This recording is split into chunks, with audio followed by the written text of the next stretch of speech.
السلام علیکم ورحمۃ اللہ وبرکاتہ۔ الحمدللہ الحمدللہ رب العالمین والصلاة والسلام علی سید المرسلین، اما بعد فاعوذ باللہ من الشیطان الرجیم، بسم اللہ الرحمن الرحیم۔ ولا تقولوا لمن يقتل في سبیل اللہ اموات بل احیاء ولکن لا تشعرون۔ صدق اللہ مولانا العظیم وصدق رسولہ النبی الامین المکین الکریم، ونحن على ذلك لمن الشاہدین والشاکرین والحمد للہ رب العالمین۔ میرے پیارے آقا صلی اللہ تعالیٰ علیہ وسلم کے پیارے دیوانوں، آئیے حضور صلی اللہ تعالیٰ علیہ وسلم کی بارگاہ میں جس طرح میں آپ کو درود مبارکہ پڑھاؤں، آپ تمام لوگ حضور صلی اللہ تعالیٰ علیہ وسلم کی محبت میں غرق ہو کے بلند آواز سے پڑھیں۔ الصلاة والسلام علیک یا رسول اللہ،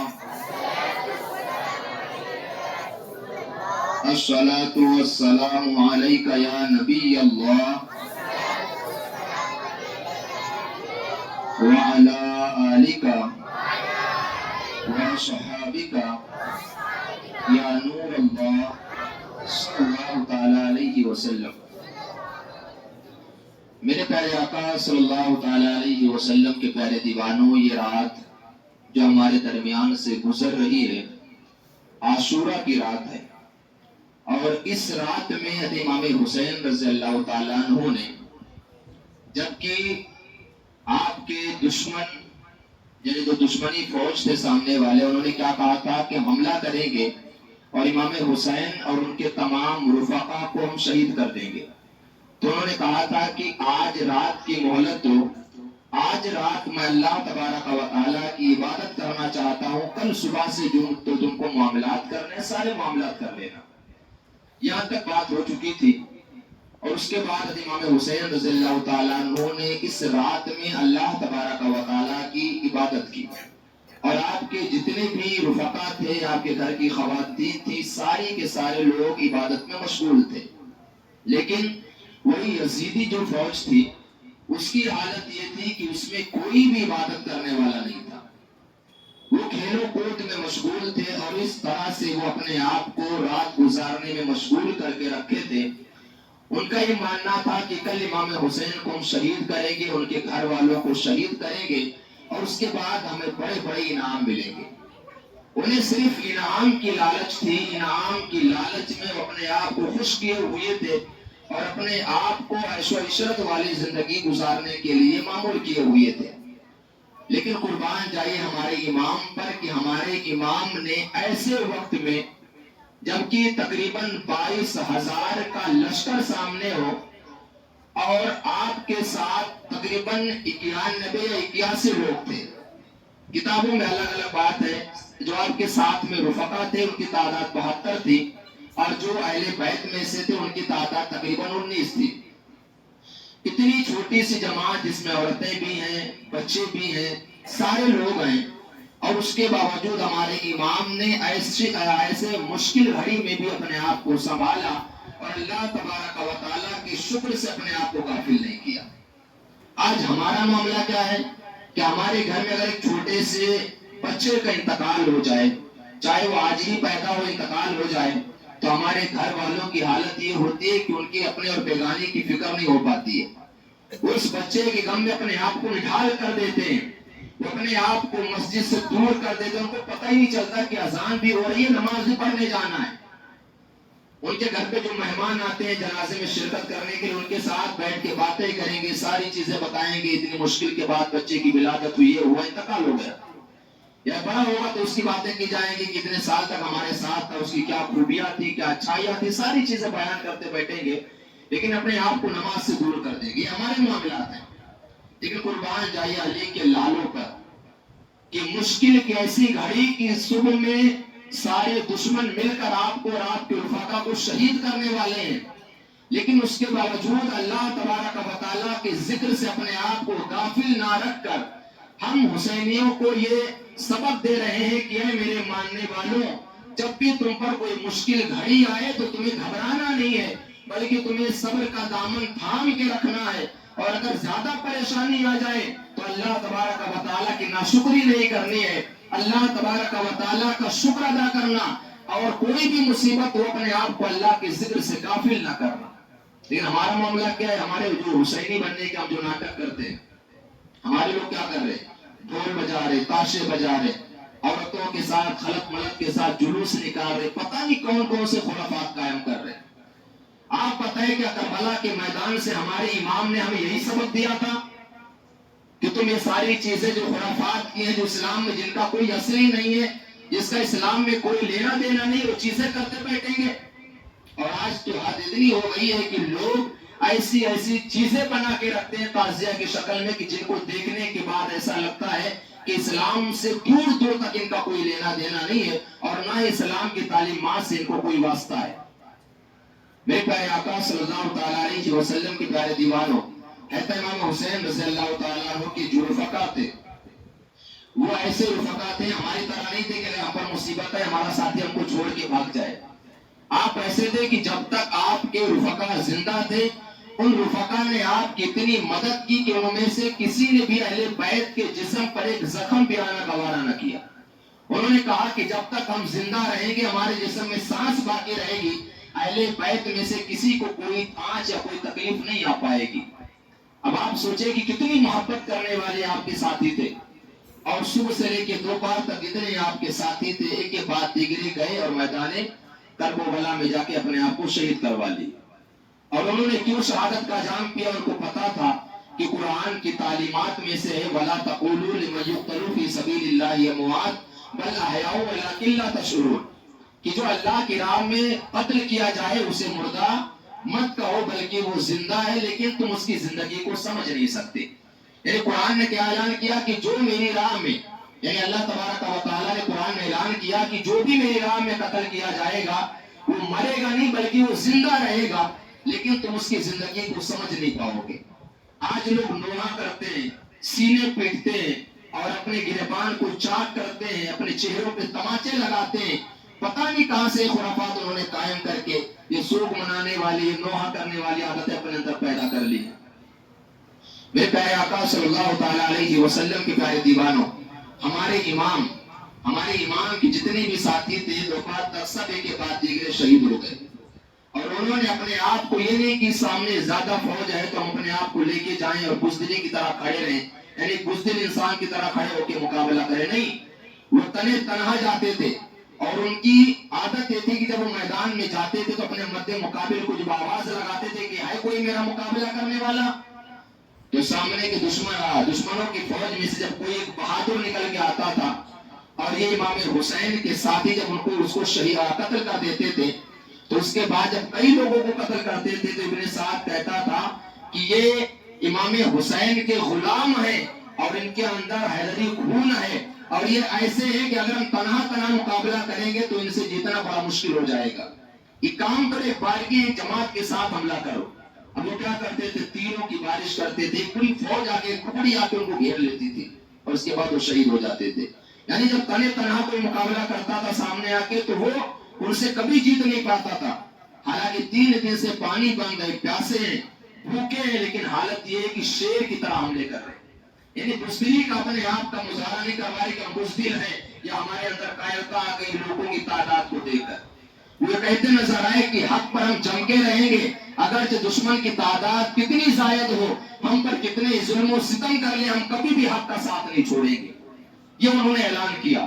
اور اس کے بعد امام حسین رضی اللہ تعالیٰ عنہ کے خاندان میں سے جو سب سے پہلے شہید کیے گئے تھے قاسم رضی اللہ تعالیٰ عنہ ہیں، امام حسن رضی اللہ تعالیٰ عنہ کے صاحبزادے ہیں، امام حسین کے بڑے بھائی کے بیٹے ہیں۔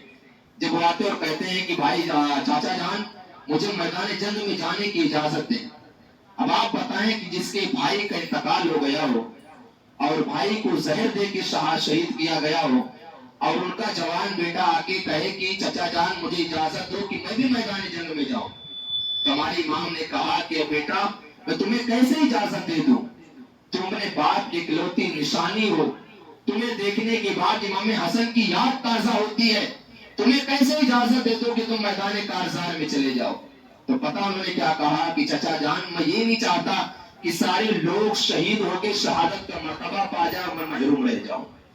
مجھے بھی سعادت حاصل کرنی ہے, مجھے بھی شہید ہونا ہے, مجھے بھی اللہ تبارک و تعالیٰ کے فرمان کا مستحق بننا ہے کہ اللہ تبارک و تعالیٰ نے جو فرمایا ہے کہ جو اللہ کی راہ میں قتل کیا جائے وہ مرتا نہیں ہے بلکہ وہ زندہ ہو جاتا ہے, لہٰذا میں بھی شہید ہو کے اپنے آپ کو زندہ کروانا چاہتا ہوں.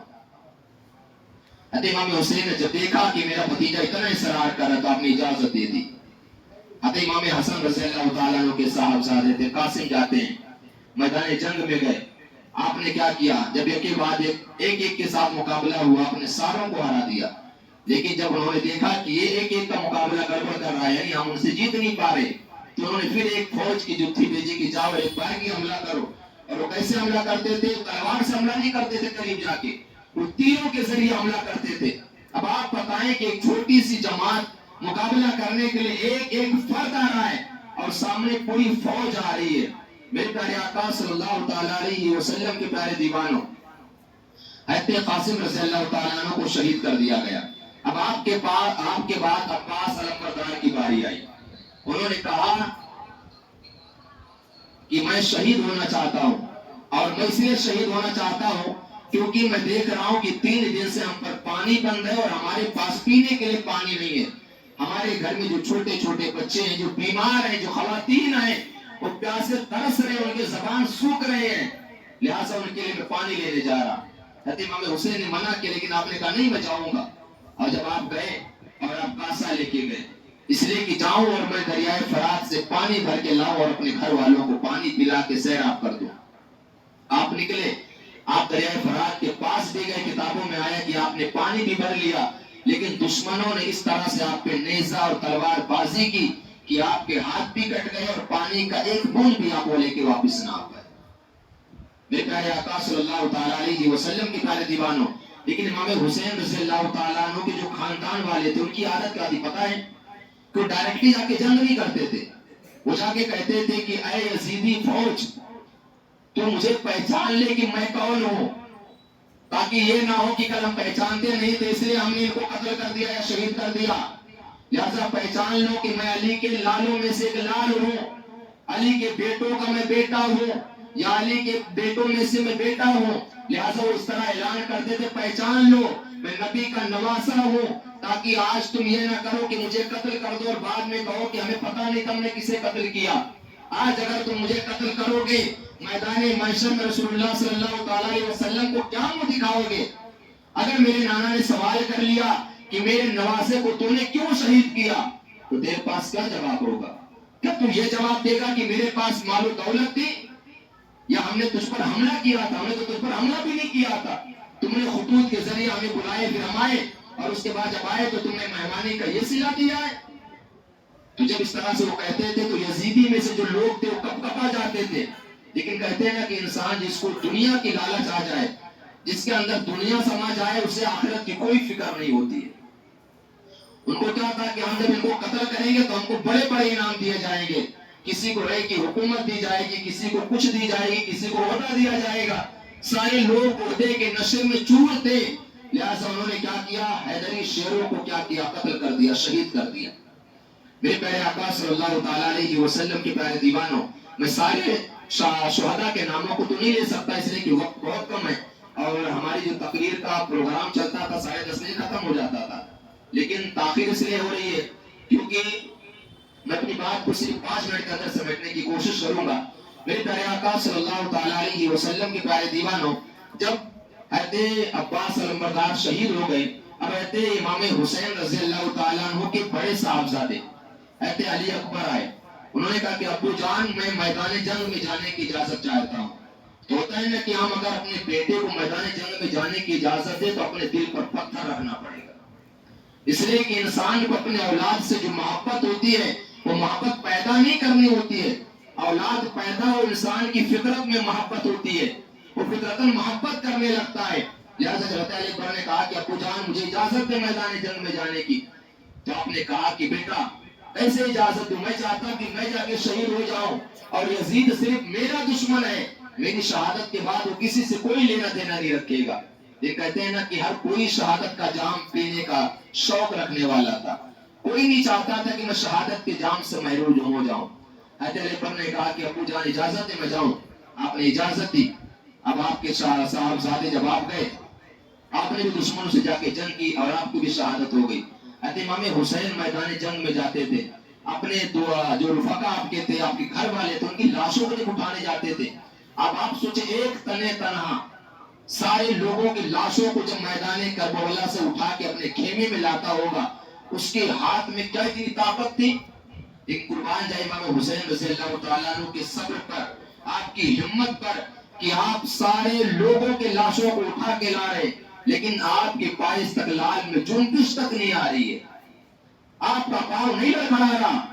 آپ یہی دعا کرتے نظر آ رہے, اپنے گھر کی خواتین کو یہی سمجھاتے نظر آ رہے کہ اپنے آپ کو صبر کے دامن کے ساتھ مضبوطی کے ساتھ تھام لو, صبر کا دامن ہاتھ سے نہ چھوڑنا, اللہ تبارک و تعالیٰ کی ناشکری نہ کرنا. اور آپ نے یہ تک کہا تھا کہ میرے گھر کی خواتین جب میں شہید ہو جاؤں تو تمہیں نہ تو اپنے گریبان پھاڑنے ہیں, نہ سینہ چاک کرنا ہے, نہ اپنے چہروں کو نوچنا ہے, اور نہ ہی زمانے جاہلیت کی طرح تمہیں آواز بلند کرنی ہے. اس لیے کہ ہمارے نبی صلی اللہ علیہ وسلم کی حدیث ہے کہ جو یہ افعال کرنے والا ہے, جو ان کاموں کو انجام دینے والا, وہ ہم میں سے نہیں ہے. لہذا حضرت امام حسین رضی اللہ تعالیٰ کی خواتین جو گھر کی تھی, انہوں نے اس بات پر اپنے آپ کو ثابت قدم رکھا, اور انہوں نے کوئی بھی ایسی چیز نہ کی کہ جسے امام حسین نے منع کیا تھا. امام حسین نے منع کر دیا تو نہیں کرنا ہے. تمہیں پیارے آقا صلی اللہ تعالیٰ علیہ وسلم کے پیارے دیوانوں, حضرت علی اکبر بھی شہید ہو گئے.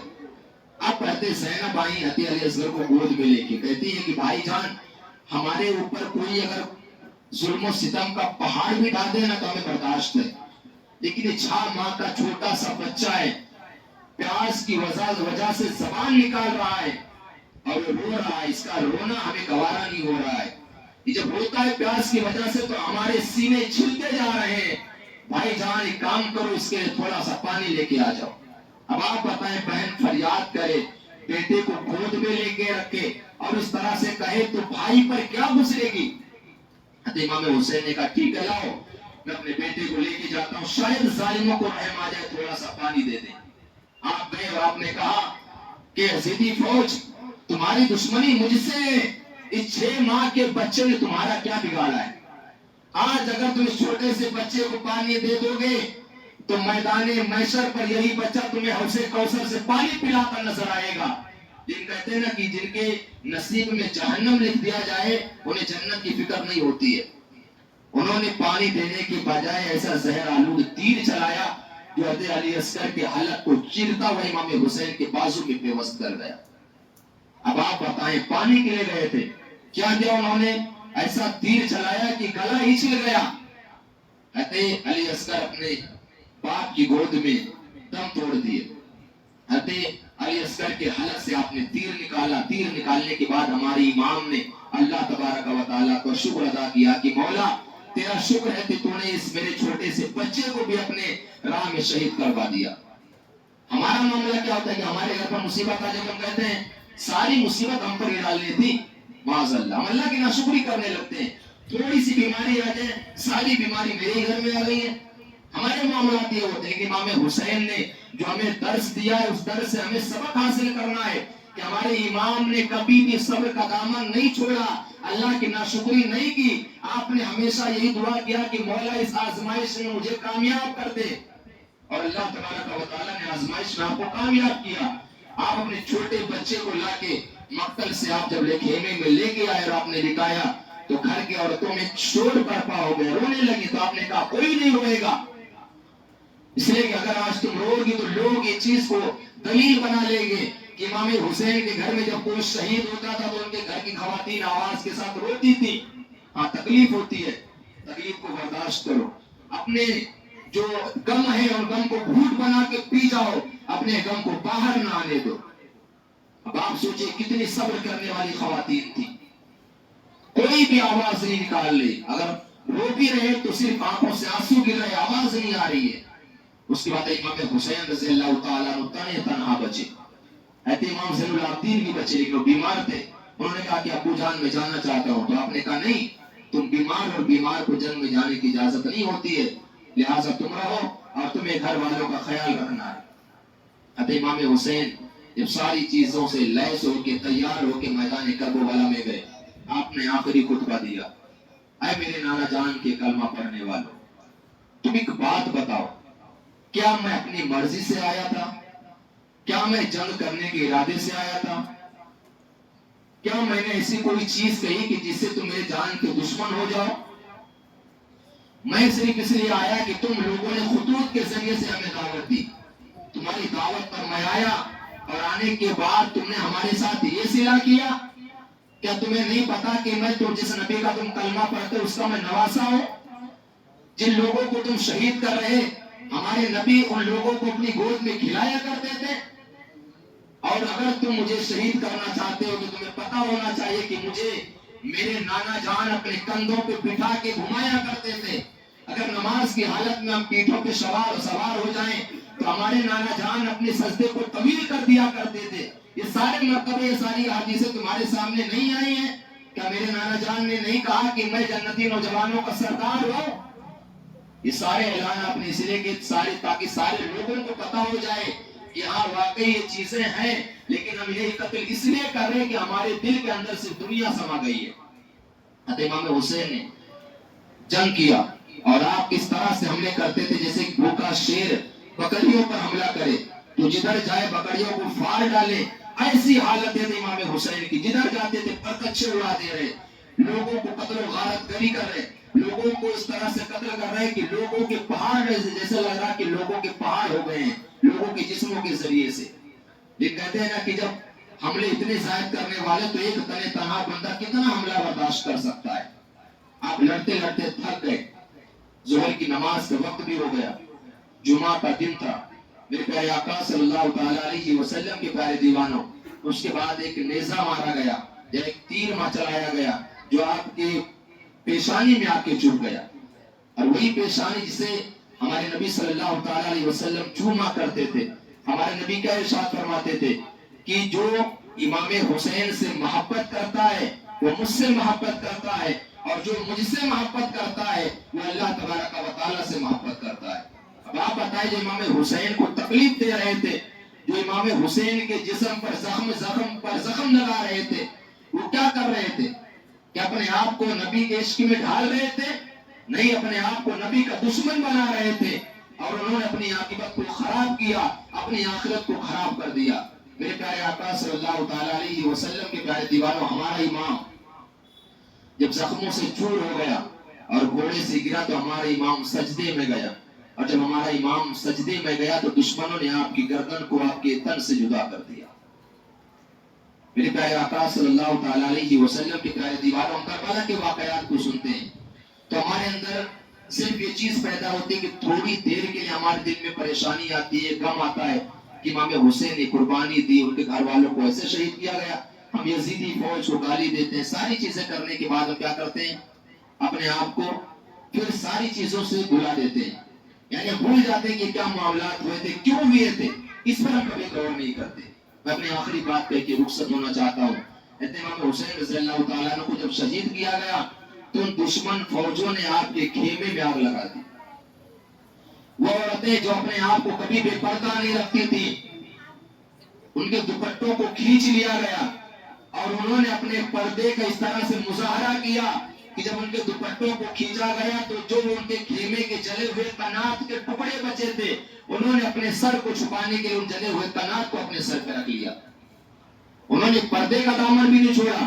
خواتین نے مظاہرہ کیا کہ مشکل حالات آئیں لیکن ہمیں پردہ نہیں چھوڑنا ہے۔ ہمارے امام نے اپنے گردن کو کٹوا دیا، لیکن یہ اعلان کیا کہ میرے نانا جان کے کلمہ پڑھنے والوں، اے مجھے صحیح طریقے سے ماننے والے لوگوں، میری شہادت کو یاد رکھنا اور میری شہادت کے ذریعے سے یہ سبق لینا کہ کوئی بھی پریشانی آئے اللہ تبارک و تعالیٰ کے فرمان پر عمل کرنا ہے۔ ان مع العسر یسرا، کہ بلا شبہ سختی کے ساتھ آسانی ہے، یعنی مشکل گھڑی آئے گی تو مشکل گھڑی ٹل جائے گی، آسانی آ جائے گی۔ تمہیں اپنے آپ کو ناشکرا نہیں بنانا ہے، تمہیں اپنے آپ کو بے صبرا نہیں بنانا ہے، اس لیے کہ اگر تم نے اپنے آپ کو ناشکرا بنا لیا، اپنے آپ کو بے صبرا بنا لیا،